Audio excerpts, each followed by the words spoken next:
Attack ಮಾಡಿದ್ದು ಪಾಕಿಸ್ತಾನದವ್ರು ಅಲ್ಲಂತ್ರಿ, ಅವರು ಭಾರತದವ್ರ ಅಂತ್ರಿ. For all we know, they could be homegrown terrorists. Why do you assume that they came from Pakistan? P Chidambaram ಅವ್ರಿಗೆ ಪಾಕಿಸ್ತಾನದ ಮೇಲೆ ಯಾಕೆ ಇಷ್ಟೊಂದು ಪ್ರೀತಿ? ಅಪ್ಪಿ ತಪ್ಪಿ ಪಾಕಿಸ್ತಾನದ ವಕ್ತಾರ ಏನಾರೇ ಆಗಿಬಿಟ್ರೇನು? ಭಾರತ ಸರ್ಕಾರ, ಭಾರತೀಯ ಸಂಸ್ಥೆಗಳು ಏನ ಮಾಡಿದ್ರು ಖರೆ ಮಾಡಿ ಸಾಕ್ಷಿ ಕೊಡ್ರಿ ಅಂತಾರೆ. ಯಾವಾಗ ಬಂದು ಸ್ಯಾಫ್ರಾನ್ ಟೆರರಿಸಮ್ ಬಂದ್ರು, ಈಗ ನೋಡಿದ್ರ ಟೆರರಿಸ್ಟ್ಗಳು ಭಾರತದವ್ರ ಅನ್ನಕತ್ತಾರ. ಭಾರತದ ಉತ್ಕೃಷ್ಟ ಹುದ್ದೆಗಳನ್ನ ನಿಭಾಯಿಸಿರುವಂತ ಇವರು ಹಿಂಗೆಲ್ಲ ಮಾತಾಡಿದ್ರ ಚಂದ ಕಾಣಂಗಿಲ್ಲ. ತಮ್ಮ ಬಾಯಿಂದ ತಮ್ಮ ಬಂಡವಾಳವನ್ನ ತಾವೇ ಬಯಲು ಮಾಡ್ಕೊಂಡಾರ ಚಿದಂಬರಂ ಅವರು. ಪಿ ಚಿದಂಬರಂ ಈ ಮನುಷ್ಯ ನಮ್ಮ ದೇಶದ ಹಣಕಾಸು ಮಂತ್ರಿ ಆಗಿದ್ದವರು, ನಮ್ಮ ದೇಶದ ಗೃಹ ಮಂತ್ರಿ ಆಗಿದ್ದವರು. ಕಾಂಗ್ರೆಸ್ ಅಥವಾ ಕಾಂಗ್ರೆಸ್ ನೇತೃತ್ವದ ಯಾವುದೇ ಸರ್ಕಾರ ಅಧಿಕಾರಕ್ಕೆ ಬಂದಾಗ್ಲೂ ಯಾವುದೋ ಒಂದು ಅಧಿಕಾರವನ್ನ ನಿಭಾಯಿಸಿರುವಂಥ ಮನುಷ್ಯರು. ಭಾಳಷ್ಟು ಕ್ರೂಷಿಯಲ್ ಹುದ್ದೆಗಳನ್ನ ನಿಭಾಯಿಸಿದ ಅನುಭವಿಗಳು ಇವರು. ಈಗ ಅದನ್ನ ನೆನಪಿಸ್ಕೊಂಡ್ರೆ ಒಂದು ರೀತಿ ಭಯ ಆಗ್ತೈತಿ, ಎಂತೆಂಥ ಅಧಿಕಾರ ಇವ್ರ ಕೈಯಾಗಿತ್ತು ಅಂತ. ಏನಿಲ್ರಿ, ಭಯ ಆಗಕ್ಕೆ ಏನು ಕಾರಣ ಅನ್ನೋದು ಈ ಕತಿ ಕೇಳ್ಕೋತ ಹೋದ್ರೆ ನಿಮ್ಗೆ ಅರ್ಥ ಆಗ್ತೈತಿ. ನಾವು ಮಾತಾಡಕತ್ತಿರೋದು ಅದ್ಭುತವಾಗಿ ಇಂಗ್ಲಿಷ್ ಮಾತಾಡ್ತಿದ್ದಂತಹ ಶಶಿ ತರೂರ್ಕಿನ್ನ ಮುಂಚೆ ಇಂಗ್ಲೀಷನ್ನು ಒಬ್ಬ ರಾಜಕಾರಣಿ ನಿರರ್ಗಳವಾಗಿ ಮಾತಾಡ್ತಾರಾ, ಏನು ಇಂಗ್ಲೀಷ್ ಇವ್ರದ ಇಂಗ್ಲೀಷ್ ಪರ್ಫೆಕ್ಟ್ ಅಂತ ಅನಿಸಿದ ಕಾಲ ಚಿದಂಬರಂ ಅವರು ಇಂಗ್ಲೀಷ್ ಮಾತಾಡ್ತಿದ್ದಾಗ. ಆದರೆ ಯಾವಾಗ ಶಶಿ ತರೂರ್ ಅವರು ಪಾದಾರ್ಪಣೆ ಮಾಡಿ ತಮ್ಮ ಇಂಗ್ಲೀಷ್ನ ಪರಿಚಯ ಮಾಡಿದ್ರು, ಆವಾಗ ಇದಲ್ಲ, ಇದು ರಾಂಗ್ ನಂಬರ್ ಅಂತ ಅನಿಸಿತ್ತು. ಒಂದು ರೀತಿ ಚಿದಂಬರಂ ಆ ಕಾಲದಾಗ ಮಾತಾಡ್ತಿದ್ದನ್ನ ಕೇಳಿಸ್ಕೊಂಡ್ರನ, ಆ ಕಾಲದಾಗ ಇಲ್ಲ ಅಂದ್ರೂ ಆವಾಗಿನ ವಿಡಿಯೋ ಈಗ ನೋಡಿದ್ರೆ ಬ್ರಿಟನ್ದಾಗ ಹುಟ್ಟಿ ಭಾರತಕ್ಕೆ ಬಂದಾರ ಅನ್ನೋ ಹಂಗೆ ಫೀಲ್ ಆಗ್ತಿತ್ತು. ಅಷ್ಟೊಂದು ಫ್ಲೂಯೆನ್ಸಿ ಇತ್ತು. ಅದು ಹೆಂಗೆ ಶಶಿ ತರೂರ್ ಬರೋ ತನಕ ಇವ್ರ ಇಂಗ್ಲೀಷ್ ನಮಗೆಲ್ಲ ಭಾರಿ ಅನ್ನಿಸ್ತಿತ್ತು, ಈಗ ನರೇಂದ್ರ ಮೋದಿ ಬರೋ ತನಕನೂ ಇವರೆಲ್ಲ ಭಾರಿನ ಅನ್ನಿಸ್ತಿದ್ರು. ಯಾವಾಗ ನರೇಂದ್ರ ಮೋದಿ ಬಂದ್ರಲ್ಲ, ಆವಾಗ ಇವರ ಒಂದೊಂದು ಬಂಡವಾಳಗಳು ಹೊರಗೆ ಬರಾಕತ್ತು. ಇದೇನು 10 ವರ್ಷ, ಲಾಸ್ಟ್ 10 ವರ್ಷದಿಂದ ಇವ್ರದ್ದು ಒಂದೊಂದು ಬಂಡವಾಳ ಹೊರಗೆ ಬರಾಕತ್ತಾವ. ಒಂದೊಂದು ಸ್ಕ್ಯಾಮ್ಗಳ ರೀತಿ ಹೊರಗೆ ಬರಾಕತ್ತಾವ, ಇನ್ವೆಸ್ಟಿಗೇಷನ್ ನಡೆದವ. ಇನ್ನು ಕೆಲವೊಂದು ಹೆಂಗಂದ್ರೆ ತಮ್ಮ ಬಾಯಿಂದ, ತಮ್ಮ ಮಾತುಗಳಿಂದ ತಮ್ಮ ಬಂಡವಾಳವನ್ನು ತಾವು ಬಯಲು ಮಾಡ್ಕೊಳಕತ್ತಾರ. ಅಂಥವ್ರೊಳಗೆ ಸೇರಿದವರ ಈ ಪಿ ಚಿದಂಬರಂ ಅವರು. ಹೊಸ ಇನ್ಸಿಡೆಂಟ್, ಪೆಹಲ್ಗಾಮ್ ದಾಳಿ ಪಾಕಿಸ್ತಾನದವರ ಬಂದು ಮಾಡ್ಯಾರಂತ ಯಾರು ಹೇಳಿದ್ರು, ಪ್ರೂಫ್ ಎಲ್ಲೈತಿ ಅಂತ ಪಿ ಚಿದಂಬರಂ ಅವ್ರು ಕೇಳಕತ್ತಾರ. ನಮ್ಮವರ ಯಾಕೆ ಆಗಿರಬಾರ್ದು ದಾಳಿ ಮಾಡಿದವರು? ಪಾಕಿಸ್ತಾನದಿಂದ ಬಂದು ಯಾಕೆ ದಾಳಿ ಮಾಡಿದ್ರು? ನಿಮಗೇನಾರ ಗೊತ್ತೈತೇನ ಅವ್ರು ಪಾಕಿಸ್ತಾನದಿಂದನ ಹಾರಿ ಬಂದು ನಮಗಿಲ್ಲಿ ಗುಂಡು ಹಾರಿಸಿ ಸಾಯಿಸಿದ್ರು ಅಂತ? ಇವ್ರು ಹಿಂಗೆ ಹೇಳ್ತಿದ್ದಂಗ ನನಗೆ ಪಿ ಚಿದಂಬರಂ ಹಿಂಗೆ ಅನ್ನಕತ್ತಾರಲ್ಲ, ಅಪ್ಪಿ ತಪ್ಪಿ ಇವ್ರನ್ನ ಪಾಕಿಸ್ತಾನದವ್ರು ವಕ್ತಾರನ್ನಾಗಿ ಏನಾರ ನೇಮಕ ಮಾಡ್ಯಾರೇನು, ಪಾಕಿಸ್ತಾನದ ಪರವಾಗಿ ಬ್ಯಾಟಿಂಗ್ ಮಾಡಕತ್ತಾರ ಅಂತ ಒಂದು ಸ್ವಲ್ಪ ಸರ್ಚ್ ಮಾಡಿದೆ. ಗೂಗಲ್ ಒಳಗೆ, AI ಒಳಗೆ ಎಲ್ಲ ಕಡೆ ಹುಡುಕ್ಯಾಡಿದೆ. ಪಿ ಚಿದಂಬರಂ ಏನಾರ ಲೇಟೆಸ್ಟಾಗಿ ಪಾಕಿಸ್ತಾನದ ವಕ್ತಾರ ಆಗ್ಯಾರೇನು ಅಂತ. ಏನಪ್ಪ ನಂಗೆ ತಿಳಿಲಿಲ್ಲ, ಹಾಗೇನು ಓದಕ್ಕೂ ಸಿಗಲಿಲ್ಲ, ಯಾವುದೇ ಮಾಹಿತಿ ನನಗೆ ಲಭ್ಯ ಆಗಲಿಲ್ಲ. ಮತ್ತು ಇವ್ರು ಯಾಕೆ ಹಿಂಗೆ ಮಾತಾಡಕತ್ತಾರು? ನಾನಾ ತಪ್ಪರ್ಥ ಮಾಡ್ಕೊಂಡೋ ಏನೋ ಇವ್ರು ಮಾತಾಡಿದ್ದನ್ನ ಕೇಳಿಸ್ಕೊಂಡ್ರೆ ನಿಮಗೂ ಹಂಗೆ ಅನ್ನಿಸ್ತೈತೆ, ಒಂದ್ಸಲ ಕೇಳಿಸ್ಕೊಂಬರ್ರಿ. They are unwilling to disclose what the NIA has done all these weeks. Have they identified the terrorists, where they came from?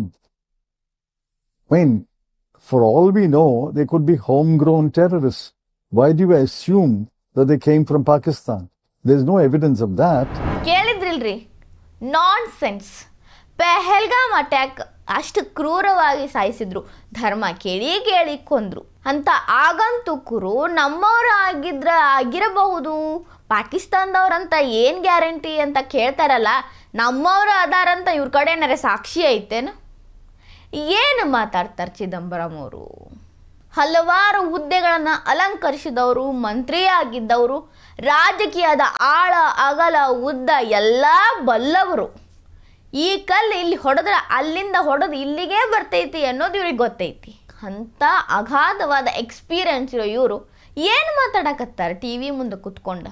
ಇಷ್ಟೆಲ್ಲ ಅನುಭವ ಇರೋರು ಹಿಂಗೆ ಮಾತಾಡ್ತಾರು ಅಂದ್ರೆ ಒಂದು ಕ್ಷಣ ಏನಪ್ಪ ಇವರು ಮಂತ್ರಿ ಆಗಿದ್ದಾಗ, ಅಧಿಕಾರದಾಗಿದ್ದಾಗ ಏನೇನು ಮಾಡಿರಬಹುದು ಅಂತ ಅನ್ನಿಸ್ತೈತಿಲ್ರಿ. ನನಗಂತರೂ ಅನ್ಸಾಕತ್ತೈತ್ರಿ. ಚಿದಂಬರಂ ಆ್ಯಂಡ್ ಗ್ಯಾಂಗ್ ಅವರು ಸರ್ಜಿಕಲ್ ಸ್ಟ್ರೈಕ್ ಮಾಡಿದ್ರಲ್ಲ, ಅದಕ್ಕೆ ಪುರಾವೆ ತೋರಿಸ್ರಿ ಅಂದಿದ್ರು. ಬಾಲಾಕೋಟ್ ಬಾಂಬ್ ದಾಳಿ ಬಗ್ಗೆನೂ ಸಾಕ್ಷಿ ಕೇಳಿದ್ರು. ಆಪರೇಷನ್ ಸಿಂಧೂರ ನಡೆಸಿರೇನು, ಸಾಕ್ಷಿ ತೋರಿಸ್ರಿ ಅಂದ್ರು.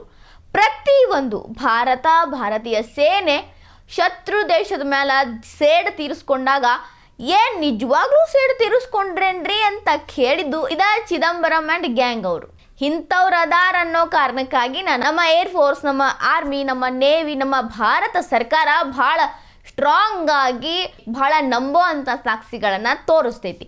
ಪ್ರತಿಯೊಂದು ಕೆಲಸದ ಬಗ್ಗೆನೂ ಮೊದಲು ವಹಿಸೋ ಜಾಗೃತಿ ಏನಂದ್ರೆ ಆ ಕೆಲಸ ನಾವು ಸಾಕ್ಷಿ ಕೊಡಬೇಕು. ವಿರೋಧ ಪಕ್ಷದವರು ಗಂಟ್ಲ ದೊಡ್ಡದು ಮಾಡ್ಕೊಂಡು ಕೇಳ್ತಾರ ಅಂತ ಪ್ರತಿಯೊಂದಕ್ಕೂ ಸಾಕ್ಷಿ ತಗೊಂಡು ಇವ್ರ ಮಾರಿಗೆ ಒಕ್ಕೋತಾ ಐತಿ. ಆದರೂ ಇವರು ಸಾಕ್ಷಿ ಕೊಡ್ರಿ, ಪುರಾವೆ ಕೊಡ್ರಿ, ಅವರ ಏನು ಇವರ ಏನು ಅಂತ ಒಂದು ದೊಡ್ಡ ಕ್ವಶನ್ ಮಾರ್ಕ್ ಹುಡ್ಸೋ ಕೆಲಸ ಮಾಡ್ತಾರಲ್ಲ, ಅದು ಮಾತ್ರ ನಿಲ್ಲಲ್ದ ಸಂತಿ ಆಗಿಬಿಟ್ಟೈತಿ. ಚಿದಂಬರಂ ಅವ್ರಿಗೆ ಇದೊಂದ ಅಲ್ರಿ, ಇಂಥ ಚಾಳಿನ ಆಗ್ಬಿಟ್ಟೈತಿ. ಯಾವಾಗ ಅವ್ರನ್ನ ಮಾತಾಡ್ಸಿದ್ರು ಇಂಥ ಒಂದು ಆಗಲ್ದು ಹೋಗಲ್ದು ಮಾತಾಡ್ತಾರ. ಸತ್ಯ ಸುಳ್ಳು ಯೋಚನೆ ಮಾಡಲ್ದ ಮಾತಾಡ್ಬಿಡ್ತಾರ. ಸುಮ್ಮ ಎಲ್ಲೂ ಇಲ್ಲದೆ ಇರೋ ಸ್ಯಾಫ್ರಾನ್ ಟೆರರಿಸಮ್ ಅಂತ ಹುಟ್ಟಿಸಿಬಿಟ್ರು. ಇಡೀ ಜಗತ್ತಿಗೆ ಗೊತ್ತೈತಿ ಭಯೋತ್ಪಾದಕರು ಯಾರು ಅಂತ. ಪದೇ ಎಲ್ಲರೂ ಹೇಳೋ ಮಾತು ಒಂದು, ಎಲ್ಲ ಮುಸ್ಲಿಮ್ರು ಭಯೋತ್ಪಾದಕರಾಗಿಲ್ಲ, ಆದ್ರೆ ಎಲ್ಲ ಭಯೋತ್ಪಾದಕರು ಮುಸ್ಲಿಮ್ರಾಗ್ಯಾರ ಅಂತ. ಅದಕ್ಕೆ ಟಕ್ಕರ್ ಕೊಡಕಂತ ಹೇಳಿ ಪಿ ಚಿದಂಬರಂ ಅವರು ಕೇಸರಿ ಭಯೋತ್ಪಾದನೆ ಅನ್ನೋ ಒಂದು ವರ್ಡ್ನ, ಒಂದು ಟರ್ಮ್ನ ಹುಟ್ಟಾಕ್ಬಿಟ್ರು. ಆ ಟರ್ಮ್ ಒಳಗೆ ಎಷ್ಟು ಹಿಂಸೆ ಕೊಟ್ರಿ ಅವರು. ಹಿಂಗ ಯೋಚನೆ ಮಾಡಲ್ದ ಕೇಸರಿ ಭಯೋತ್ಪಾದನೆ ಅಂತ ಮಾತಾಡಿ ಅದು ಒಂದು ರೀತಿ ಹೆಂಗೆ ಹಬ್ಬಿಸಿಬಿಟ್ರು ಅಂದ್ರೆ ಸ್ಯಾಫ್ರಾನ್ ಟೆರರಿಸಮ್ ಅಂತ ಹಬ್ಬಿಸಿಬಿಟ್ರು. ಭಯೋತ್ಪಾದಕರು ಅಂತ ಕರಿಬಾರ್ದು, ಅವಾಗ ಉಲ್ಟಾ ಸೀದಾ ಕನ್ಫ್ಯೂಸ್ ಮಾಡಿ ಬಿಟ್ಟು ಬಿಡೋದು. ಅಂಥ ಕೆಲಸನೂ ಚಿದಂಬರಂ ಅವ್ರು ಮಾಡ್ಯಾರ. ಹಿಂಗ ದೇಶ ಉದ್ಧಾರ ಮಾಡೋ ಯಾವ ಒಂದು ಕೆಲಸನೂ ತೆರೆದ ಕಣ್ಣಿಂದ ನೋಡಕ್ಕೆ ಇವ್ರಿಗೆ ಆಗಂಗಿಲ್ಲ. UPI ಪೇಮೆಂಟ್ ಬಂದಾಗ ಹೆಂಗೆ ಮಾತಾಡಿದ್ರು. ಆಕೆ ಬಟಾಟಿ ಮಾರಕ್ಕೆ ಏನು ಇಟ್ಕೊಂಡು ಕೂತಿರ್ತಾಳ, ಫೋನ್ ಇಟ್ಕೊಂಡು ಕುಂದ್ರಬೇಕೇನಕ್ಕೆ, ನೀವು ರೊಕ್ಕ ಹಾಕ್ತೀರಿ ಅಂತ ಹೇಳಿ ನೋಡ್ಕೊಂಡು ಕಾಯ್ಬೇಕೇನ? ಇದು ಆಗಂಗಿಲ್ಲ. ಸುಮ್ಮ ಮಾಡಕತ್ತಾರ, ಮೋದಿ ಮಾಡೋದೆಲ್ಲ ಇಂಥದ ಅಂತ ಬಾಯಿ ತುಂಬ ಮಾತಾಡಿದ್ರು.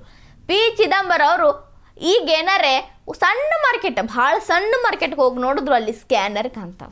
ರೊಕ್ಕ ಬತ್ತೇನ್ರಿ ಅಕ್ಕಾರ ಅಂತ ಕೇಳಿದ್ರೆ ಬಂದೈತಲ್ರಿ, ಒದರ್ತೈತಿ ನೋಡ್ರಿ, ಅದು ಮಿಷಿನ್ ಅಂತಾರೆ. ಅಷ್ಟರ ಮಟ್ಟಿಗೆ ಬೆಳೆದು ಬಿಟ್ಟೈತಿ. ಅದಷ್ಟೇ ಯಾಕ್ರಿ, ವಿಶ್ವದಾಗ ಭಾರತದಷ್ಟು UPI ಅಂದರೆ ಡಿಜಿಟಲ್ ಪೇಮೆಂಟ್, ಡಿಜಿಟಲೈಸೇಷನ್ ಮಾಡಿರುವಂಥ ವ್ಯವಸ್ಥೆ ಇಡೀ ಜಗತ್ತಿನಾಗ ಎಲ್ಲೂ ಸಿಗಂಗಿಲ್ಲ. ಇಷ್ಟು ಹೆಚ್ಚಿಗೆ ಆಗ್ತಿರೋದು ಭಾರತದಾಗ. ಅಮೇರಿಕಾ ಸೇರಿ ನಾ ಹೇಳಕತ್ತೀನಿ, ಅಮೇರಿಕಾನು ಬೀಟ್ ಮಾಡಿ ಭಾರತ ಮುಂದೆ ಹೋಗಿತ್ತು. ಇದನ್ನೆಲ್ಲ ಮಾಡಿದ ಶ್ರೇಯಸ್ ಯಾರಿಗೆ ಸಲ್ತೈತಿ? ಅದನ್ನೇನಾರ ನಾವು ಚಿದಂಬರಂ ಅವ್ರಿಗೇನಾರ ಕೇಳಿಬಿಟ್ರ ಆಗಂಗಿಲ್ಲ, ಹೊಟ್ಟೆ ಉರಿತೈತೆ ಅವ್ರಿಗೆ. ಮೋದಿನಾ ಮಾಡ್ಯಾರು ಅಂತ ಹೇಳಕ್ಕೆ ಬಾಯಿನ ಬರಂಗಿಲ್ಲ. ಬಟ್ ಮೋದಿ ತಂದಾಗ ಉಲ್ಟಾ ಸೀದಾ ಮಾತಾಡಕ್ಕೆ ಬಾಯಿ ಎಷ್ಟು ದೊಡ್ಡದು ಬರ್ತಿತ್ತು. ಪಾಕಿಸ್ತಾನಕ್ಕೆ ಹೆಂಗೆ ಭಾರತ ಕಂಡ್ರೆ ಆಗಂಗಿಲ್ಲೋ, ಚಿದಂಬರಂ ಅವ್ರಿಗೂ ಮೋದಿನ ಕಂಡ್ರೆ ಆಗಂಗಿಲ್ಲ. ಭಾರತ ಪಾಕಿಸ್ತಾನ ಎರಡೂ ಮೊದಲು ಒಂದೇ ಇದ್ವು, ಈಗ ಬೇರೆ ಆಗ್ಯಾವು.